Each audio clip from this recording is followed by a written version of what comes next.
Thanks for downloading a 3CR podcast. 3CR is an independent community radio station based in Melbourne, Australia. We need your financial support to keep going.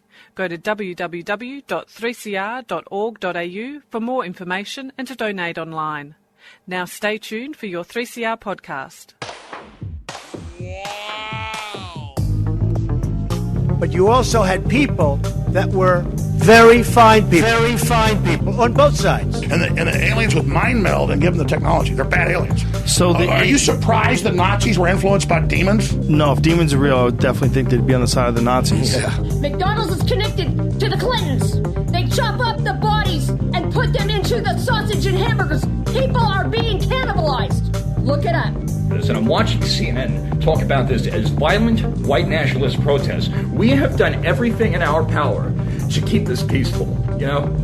It's Pepe's become kind of a symbol.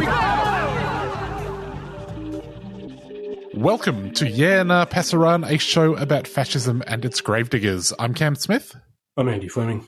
And this week we are joined by Dr Jordan McSwiney, who is the author of a new book, Far-Right Political Parties in Australia. Thanks for joining us, Jordan. Yeah, thanks, Andy. Thanks, Cam. Glad to be here. Thanks for having me on. I guess just to begin with, what was the impetus for writing the book, Jordan? Well, most directly, the book grew out of my PhD research, which is on basically why doesn't the far right in Australia do as well electorally as comparable parties in Europe? And I guess my interest in that grew out of sort of coming of age through undergrad, doing anti-racist work around Reclaim Australia, and how that basically spun into Pauline Hanson getting 4 people elected at the 2016 federal election. But then by 2019, everything just sort of falling apart for the far right. So yeah, trying to get an understanding of why, despite some pretty favorable conditions for the far right in Australia, why they were sort of going backwards electorally. Yeah, so I guess just to jump right into it, there's a bit of racism out there. It seems conditions are favourable. So what's the story? Why do they keep on losing? Yeah, I mean, conditions are definitely pretty favourable. I mean, everything from normalised Islamophobia and bipartisan anti-refugee sentiments, got declining trust in major parties, which is producing a desire for alternatives among the electorate. Major parties are willing to work with the far right when votes are needed in the Senate, unlike you have Cordon Santos in lots of other European countries to try and delegitimize this. And of course, we have a very ambivalent to supportive commercial media environment for the far right. So the conditions should be right? Based on what we know about far right parties and what leads to electoral success, they should potentially be performing very well, but they don't in Australia, right? So take the 2019 federal election, for example. This was sort of the high point historically of Australian far-right electoral performance, or participation rather, not performance. You had 8 far-right parties contesting the election: Pauline Hanson's One Nation, Fraser Anning's Conservative National Party, Yellow Vest Australia, which used to be the Australian Liberty Alliance, Rise Up Australia Party, Love Australia Leave, Australia First Party, Great Australian Party, and the Citizens Electoral Council, which is now the Australian Citizens Party. But they all flopped, right? Only Pauline Hanson's One Nation even got above 1% of the first preference vote. Nationally, after the election, the Fraser Anning's Party, Yellow Vest, and Rise Up Australia all deregistered. The next year, the AFP and Love Australia Leave were deregistered by the AEC for lack of members.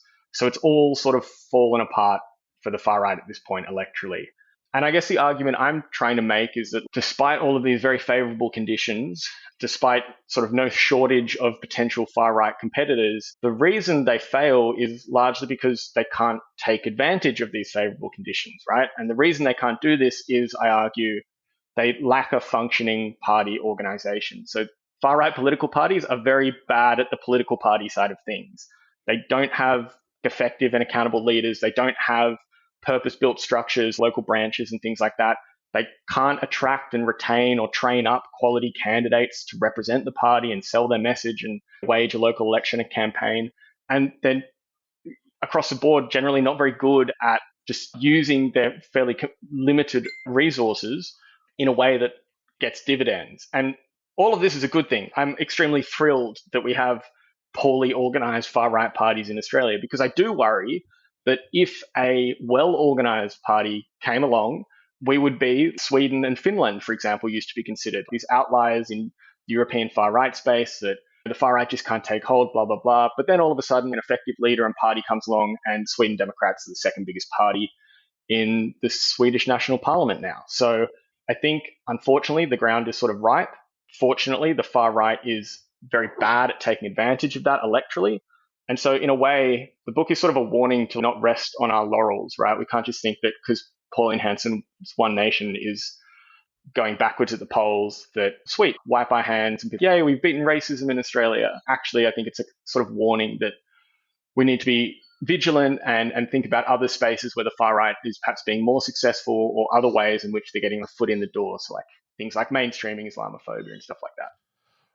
Jim Salim and Fraser Anning's Robot Sex Guide do not listen to this. But Jordan, why can't they get organised? Why can't they just get a Google Sheet going? Yeah, I don't know. And this is sort of the funny thing about it, because leaving my book out of it, there's extensive literature of how parties should organize to be effective. So all of this guide, I suppose, is sort of already out there.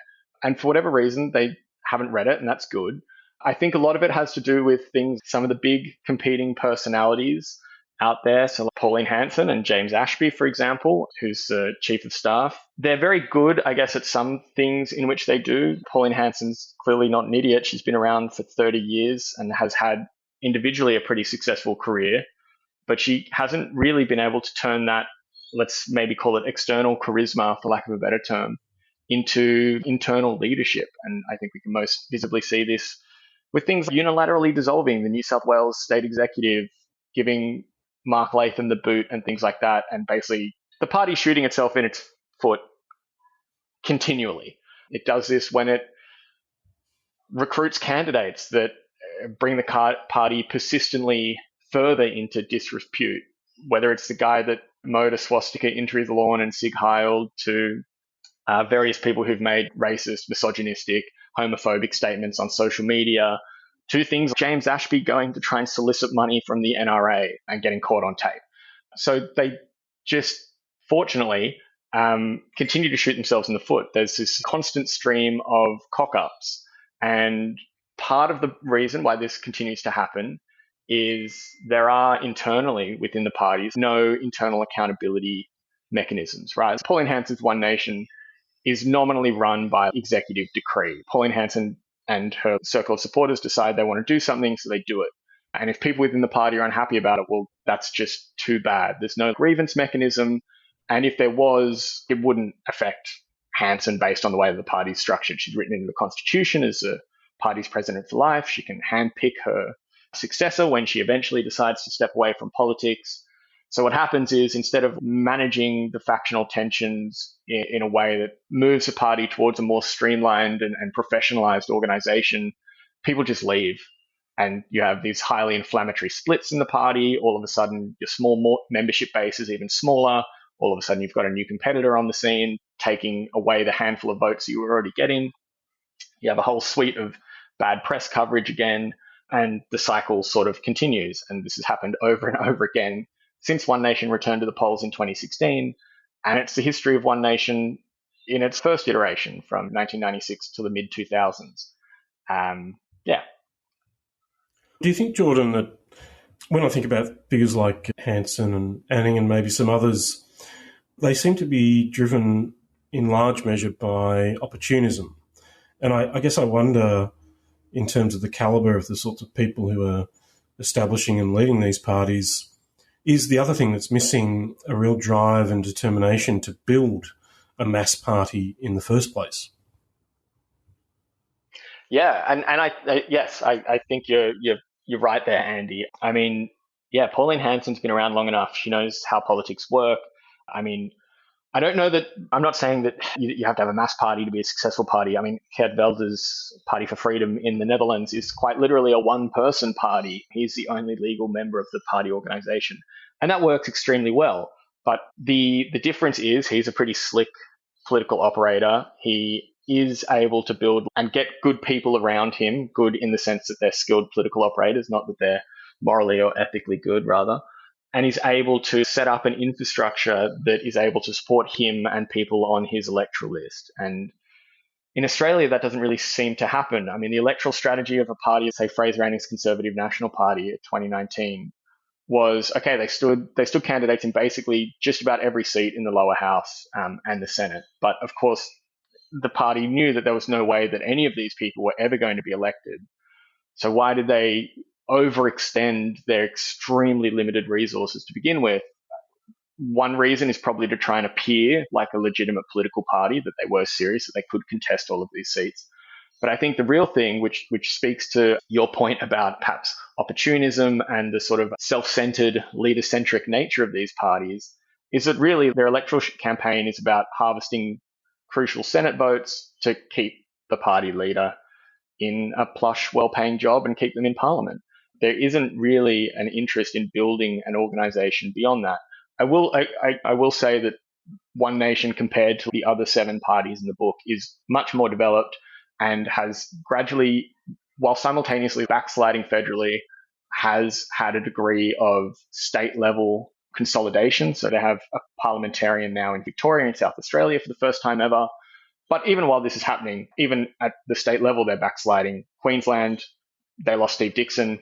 New South Wales, they blew that up. Now they've gone from 3 just to 1 candidate, 1 MLC rather. WA, they've also had a split there, so they're down to just 1 member too.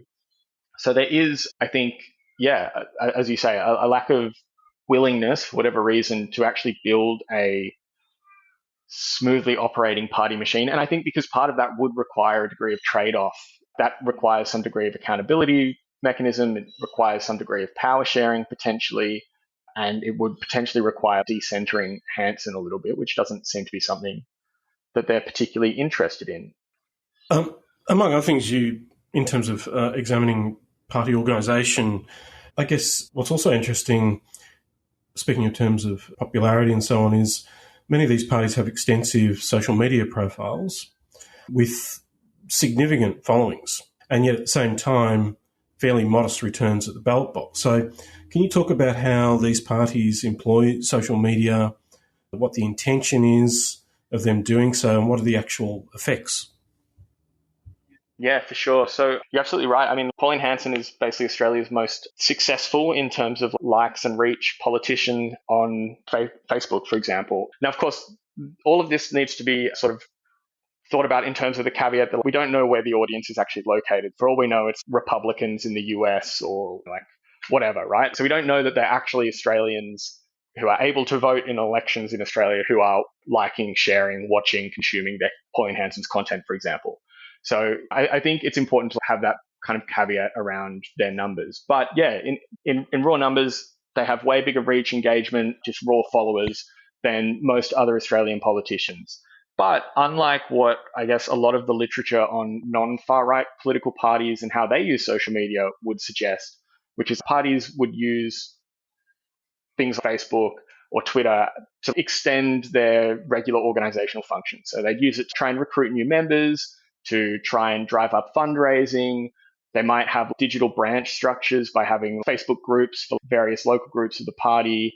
You would expect them to have, say, Facebook profiles for their candidates, maybe a Facebook profile for various state branches of the party, state and territory branches of the party, and things like that. And to, during an election campaign, use it primarily to get people to do election-related activities, show up for a polling booth, hand out how to vote cards, and all of that kind of stuff. Australian far-right parties don't really do that. They do a little bit of that, but that's not the main way that they use social media by any measure. For the most part, it's really about more social movement-orientated activities.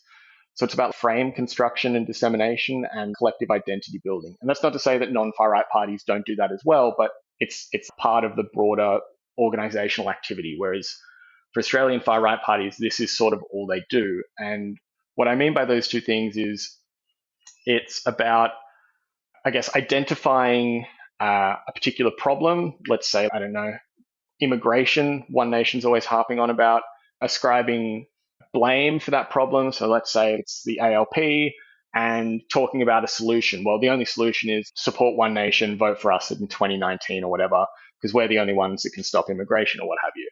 So it's about articulating and getting their audience to share content about that. And it's also about creating this sense of collective identity. So I think it's the least important part of what these parties do, but a lot of them have populist modes of communication, which is concerned with the articulation of an antagonistic relationship between a people that one nation claims to represent and an elite, which apparently have the worst interests of Australia at heart. They want to open the floodgates to immigration, all of that kind of stuff. And so a big part of One Nation's social media content, and just part of what a party One Nation does anyway, online or offline, is sort of build up this in and out group dynamic as a sort of motor for their activity. And the point here, I guess, is rather than trying to get their online followers to join the party, become a dues paying member, make a donation, hand out how to vote cards on the day, although I'm sure they'd be happy if people did do that. The main thing they want people doing is liking and commenting and sharing their content to try and boost it, to try and get it to reach wider audiences and hopefully attract, let's say, traditional media attention and things like that. Jordan, one of One Nation's big social media outputs in the past few years has been their Please Explain cartoon series produced just up the road from 3CR at Stepmate Studios in Fitzroy. Did you have to watch all of these for your research? Yes, tragically, several times as well. It's and I'm on the back foot for this to begin with because I'm not a South Park fan. And this series, for your listeners who may not know, don't go and watch it. It's really not worth your time. But it's basically a 2D animated cartoon commissioned by Pauline Hanson's One Nation that attempts to tries to ape, I suppose, South Park in both style and content. The series recasts the parliament as a schoolroom. Pauline Hanson's parliamentary colleagues are unruly school children, and Pauline Hanson is the disciplinarian teacher who punishes them for being deviant, whatever. And the idea is to, as One Nation tells it, provide a satirical, quote, humorous look at Australian politics with the aim of trying to reach a, as they describe it, more youthful and less politically engaged audience. Now, I guess their social media content more broadly, it's not clear that that's what these videos have done. Certainly, they've racked up quite a lot of views. The first episode started to come out in sort of the end of 2021 in the lead up to the 2022 federal election. And they racked up millions of views across YouTube, Facebook, Twitter, or X, and TikTok, although a lot less views on TikTok. And they also drove heaps of traditional media coverage. I think about 50 newspaper articles were written about the series across various Australian mastheads, which ranged from the sycophantic and fawning, and that wasn't limited to just, say, Sky News. The entertainment writer in SMH Age, Carl Quinn, called them, "Is this the future of Australian political advertising? Like, Pauline Hanson's kind of a genius. Wow, this is amazing." You don't ever have to hand it to them. Through to, I think, more realistic criticisms. There was an op-ed in The Guardian being like, yeah, even when it tries to be funny, it's still racist, blah, blah, blah. But yeah, the party has invested quite a lot of money into this. The first season cost them $100,000, give or take. I mean, basically James Ashby just said it cost an undisclosed six-figure sum. And since then, they've been trying to fund it by flogging booze, which is really weird, I think. But yeah, they have a special edition Pauline Hanson's rum and a special edition Pauline Hanson's Christmas gin that they use to fundraise the series. And so they've done 2 seasons now.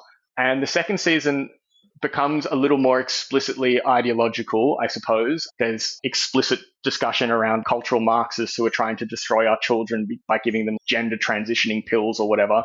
But also, like, a lot of the episodes kind of just end with them trying to flog the various spirits that they're selling, which is very, very strange. And all of it, of course, though, is it all carries the mandatory electoral authorization. So that's what makes it especially novel. I mean, there's other far-right cartoons on YouTube, right? You've got Murdoch or whatever.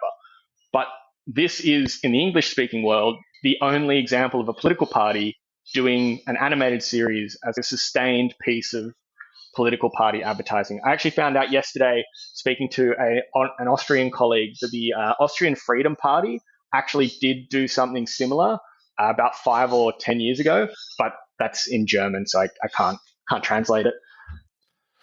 Jordan, I don't know how to put this. The Please Explain brand, I mean, at the core of it, for our younger listeners, don't know where Please Explain comes from. It was a moment in an interview in the 90s where Pauline Hanson didn't know what xenophobia was, despite the fact that, she was the face of xenophobia in Australia at the time. It seems that this brand of ignorance has now been sort of reconstituted and reimagined. She's fully incorporated into herself. Sure, like, I don't want to be too on the nose, but what does that say? Yeah, Hanson has made Please Explain the sort of rallying cry for her populism in a way. It's the epitome of her folksy, down-to-earth, common sense, I represent the people sort of pitch that she likes to mask all of her racism and homophobia, etc. in. The idea being that xenophobia, or are you xenophobic, is a highbrow, ivory tower question that ordinary Australians would not know what that word means. And so actually her being unable to answer that question, and in the original interview asking, can you please explain what that means, that's actually a win for her. And she's been, very successful in basically rebranding that as her catchcry. Her Facebook page, for example, it's not just Pauline Hanson or Senator Pauline Hanson, it's Pauline Hanson's Please Explain. The cartoon, and that predates the cartoon series. The cartoon series, they've called it Please Explain. She repeats it quite frequently, actually, in Parliament now. When she's asking a question or something in the Senate, she'll call on, say, a Labor politician or whatever to please explain X policy measure. Yeah, and it has been actually quite successful, I think, in taking what I think a lot of people at the time thought was a point of ridiculing and basically taking that and flipping it into a point of pride and using it as a way of saying, see, I'm just like you, and I'm sticking up for you, whatever, against these urban elites, ivory tower, whatever. I was going to say, well, you got to hand it to her, but you don't have to hand it to her. Yeah, you never got to hand it to him, no. Jordan, the book studies the far right. There's a non-far right, a mainstream right, I guess, or a centrist right, however you wish to describe it. What do you think are the most important points of distinction between the two? And I also ask in light of the fact that, as you indicated earlier, it seems as if the so-called far-right parties are battling over much of the same political territory as the mainstream right and Australian society as a whole in terms of, as you indicated, bipartisan support for locking up refugees and so on and so forth. So can you go into a little more detail about how you define these parties and what you understand their relationship to be to more mainstream expressions of right-wing sentiment? Yeah, for sure. It's an extremely important point to make, and one that, building on people, Katie Brown, Aurelia Mondon and Aaron Winter and their work around mainstreaming and things like that, it's important to state at the outset that when we talk about the far right, we run the risk of reifying this distinction between mainstream and far right. And actually, those boundaries are not historically or ontologically fixed. They're very fuzzy at the best of times, and they move back and forth across time and across context. Things that might be far right in one country, concentration camps on islands for refugees, is bipartisan policy in Australia, right? And has in fact provided a point of inspiration for much of Europe's far right in terms of immigration policy and what they want to achieve and have in some instances achieved. For example, the recent Italian-Albanian deal for offshore refugee processing there. But in terms of distinguishing, for, I guess, the purpose of writing a book about far-right parties, I follow the work of Kaz Mudda. So far-right here is basically defined by an ideological core of nativism, which is radical nationalism and xenophobia. It's basically a slightly broader term for racism in many ways, with authoritarianism, and in the case of several of the parties, Pauline Hanson's One Nation, that also have a populist mode of ideation and communication, populism as well. So I guess what makes them far right is that they have that ideological core that arguably conservatism, neoliberalism, whatever, doesn't necessarily have. Certainly people who ascribe to those ideologies may engage in authoritarianism, racism, et cetera, but I guess arguably it's not the core of their worldview. Whereas for the far right, it is. And so the core problem, I suppose, the key puzzle that the far right tries to address, for lack of a better word, is the presence of non-white, non-natives within the body politic. And I would argue that while I think certainly members of the Liberal National Party are concerned with that, it is not their primary concern. Their primary concern is probably free markets and crushing unions and things like that. So that's how I would differentiate between those two. And then I think it's also important to note within the far right, there's various categories, extreme and radical. These are nominally differentiated on the basis of whether they adhere to the sort of principles of democracy or not. So the radical right, they might be very critical of liberalism and liberal democracy because of its cosmopolitanism, its ideas around inclusivity, tolerance, free speech, things like that. So they might disagree with the liberal character of liberal democracy, but in theory anyway, they are nominally in favor of, let's say, elections. By comparison, the extreme right is inherently anti-democratic. So it wants total white revolution, installation of a corporatist fascist state, whatever. Yeah, that's how I sort of conceptually distinguish between some of the different actors. And then, of course, in Australia, there is a lot of overlap between the so-called mainstream and the so-called far right. And this is, as you mentioned, Andy, and as I've talked about before, like discursive, rather. So things from Scott Morrison, allegedly as immigration minister, talking about using Muslims as a wedge issue, things like bipartisan support in Australia between the ALP and the Liberal National Party on locking up refugees and punitive approaches to asylum seekers. But also, I think very importantly, and this is something that definitely needs more research moving forward, is there are some quite material connections between the Australian far right and the Australian mainstream right in terms of personnel. This ranges from Cory Bernardi attending Australian Liberty Alliance, or what was then Australian Liberty Alliance fundraisers, George Christensen attending those fundraisers, George Christensen later becoming a candidate for One Nation, although that was, I think, mostly so that he could collect a sort of payout for losing his seat rather than simply resigning it. It was about the difference of $100,000, I think. You have various figures from One Nation's past, including, of course, Pauline Hanson, who was a Liberal candidate and did appear on the Liberal ballot, was still listed as on the Liberal ballot in the 1996 federal election, where she first entered Parliament. David Oldfield, who's one of the three founders of Pauline Hanson's One Nation, he was, while secretly meeting with Hanson and David Ettridge, the third founding figure of the party, he was working as a staffer in then Liberal Employment Minister and later Prime Minister Tony Abbott's parliamentary office. You have people like Steve Dixon, who was a Liberal National Party of Queensland member of the state parliament there, resigning to join One Nation. And you had a similar thing occur in the state parliament in New South Wales recently. And of course, Mark Latham, former leader of the Federal Labor Party as well. I mean, this is the other thing. We shouldn't say that the Labor Party is completely innocent here. You have people like Mark Latham coming over to join.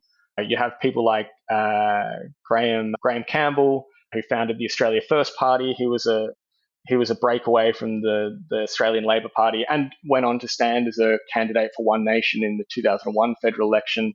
So yeah, there's a lot of movement. And of course, James Ashby, we shouldn't forget, who's the Chief of Staff of One Nation today and a really key figure in their operation. He was a former Liberal staffer to Peter Slipper. So the sort of the thread of One Nation definitely weaves through the Australian Liberal Party. And I think these are really important sort of material connections to keep in mind when we're talking about, so that we don't unintentionally sort of carve off too clean a distinction between mainstream and extreme or whatever, because that, of course, risks normalizing the racism and the sort of exclusionary activity that a party like the Liberal National Party engages in by saying, yeah, the far right, they're the racist ones. The Liberal Party, that's just normal centre-right politics. And I think we should be, more nuanced in our approach to that. There's an example you give in the book that I think speaks to that of Tony Abbott at the time in the 90s played a part in locking up Hanson and then launching a book of speeches, yeah. And then saying, that was, I actually, when I was writing that section, I was like, I might just go back and watch some of the content around that. I remembered Abbott launching this book of Pauline Hanson's speeches to Parliament, a collected edition that she had put out, launching it and thinking, that's really weird. But I wonder what did he actually say at the time? And it was crazier, I guess, than I remember. Yeah, I was kind of gobsmacked that he actually said, To paraphrase, Australia would be in a better place. We wouldn't be in the mess we're in if we'd all just listened to Pauline Hanson back in 96. And that is a pretty extraordinary thing for a former prime minister to say. But then again, now he speaks at Orban's demography conferences in Hungary about the decline of the white race. So maybe it's not actually so surprising. Jordan, could you tell us a little bit about some of the research you did? How did you go about finding, for example, interview subjects, and how did you get them to agree to speak to you?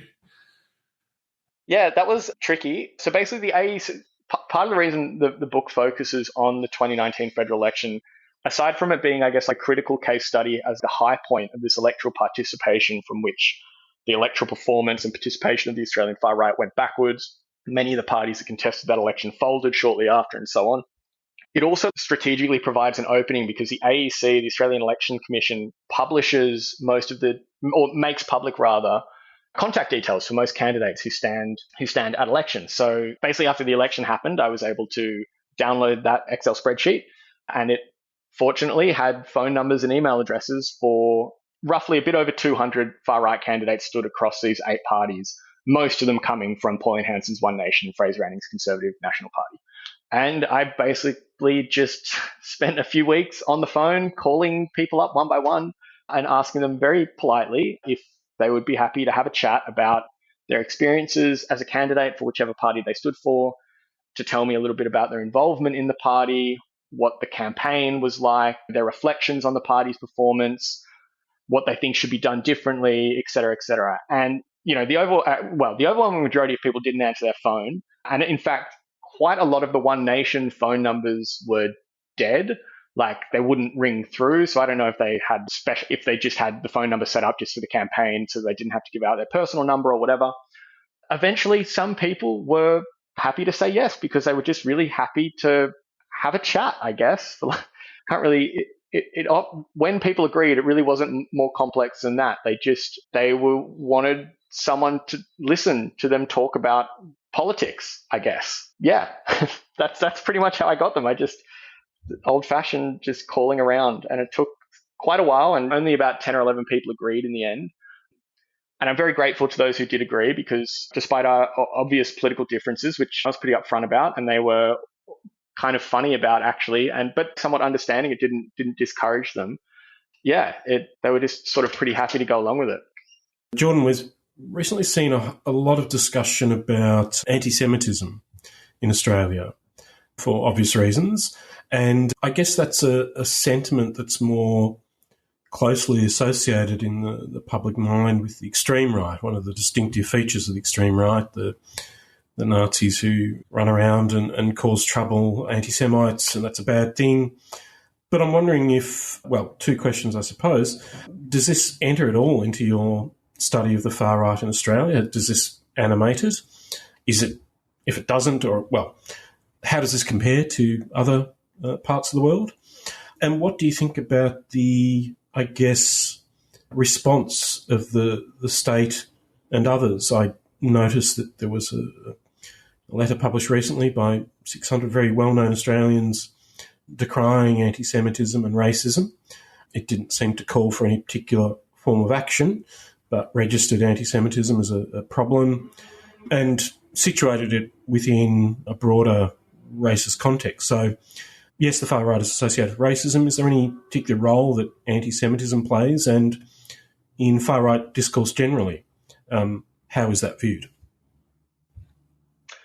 Yeah, so most of the study focuses on 2019 in the book anyway. And at that point in time, anti-Semitism and philo-Semitism was not really a motivating factor for most of the parties. Pauline Hanson's One Nation, for example, doesn't really talk about it. Parties like the Australian Liberty Alliance and Love Australia or Leave would do a little bit of philo-Semitic, Israel is good because it wages war against Muslims kind of rhetoric. But then the more conspiratorially orientated, and obviously anti-Semitism is a core part of their business, I guess. But the more prominent way it manifested, I guess, at least in the 2019 federal election campaign, is with the Great Australian Party and the Citizens Electoral Alliance, which is now the Australian Citizens Party, which are both, I guess, conspiracist sort of orientated parties. Great Australian Party is a sort of one of those strange constitutionalist parties, sort of adjacent to and overlapping a lot with sovereign citizen activism and ideology, while the Australian Citizens Party, CEC at the time, I mean, they're the Australian branch of Lyndon LaRouche, who was basically a neo-fascist and a sort of well-known Holocaust denier.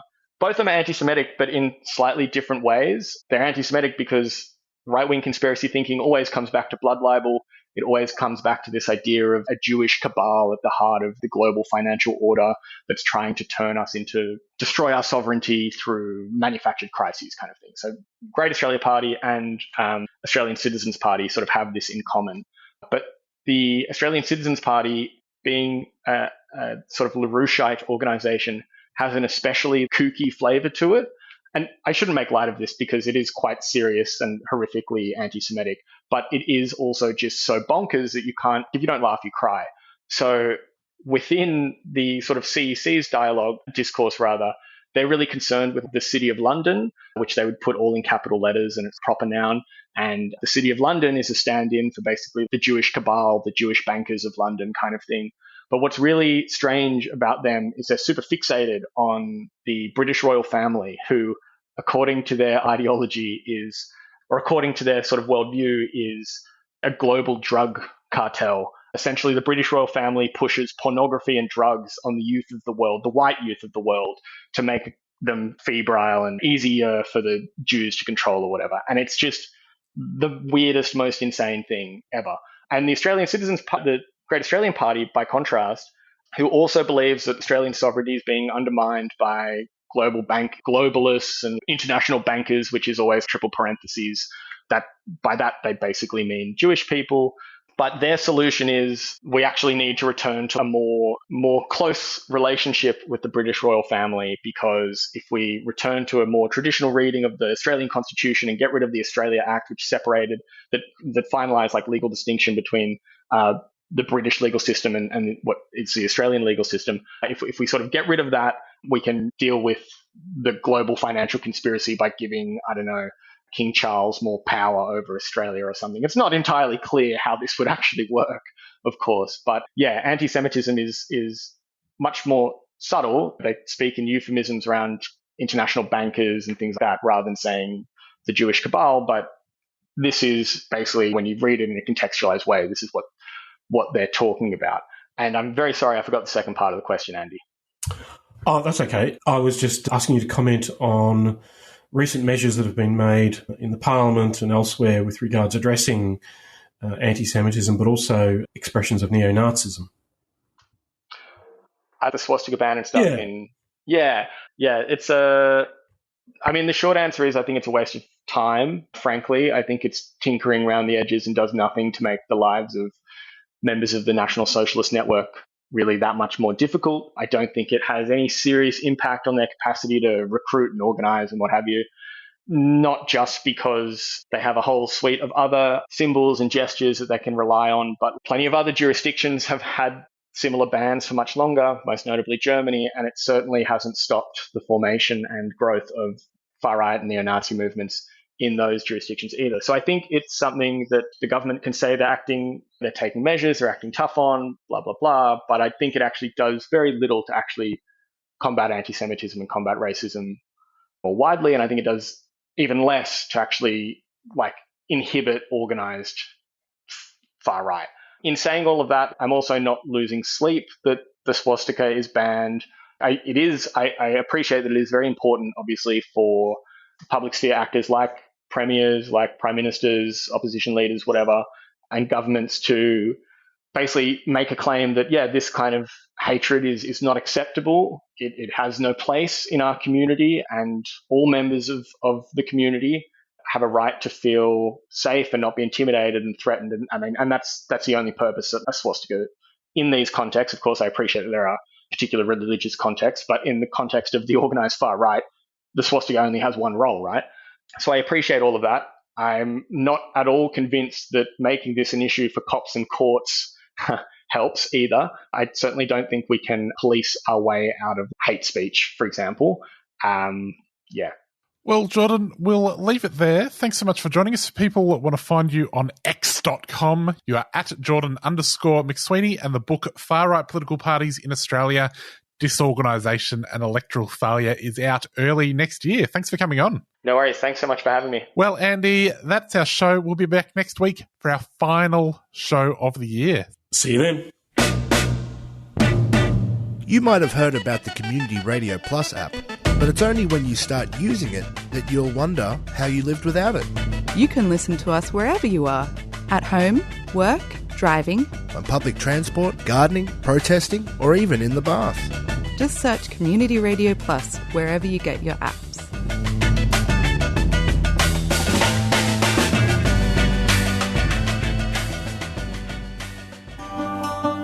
Stand in solidarity with Palestine this Sunday. With the most devastating attack ever launched on the people of Gaza, it's time for all of us to stand in solidarity with the Palestinian people. Israel has waged war on the Palestinians for the last 75 years. The Nakba, ethnic cleansing, occupation of the West Bank, East Jerusalem and Gaza. Israel has now imposed a total blockade on Gaza and declared war, stopping food, electricity and fuel and launching an all-out attack. We have to mobilise to show our support for Palestine. 12 p.m, State Library, this Sunday. Rally to demand freedom and justice for Palestine. No war on Gaza. Free Palestine Melbourne is a 3CR supporter.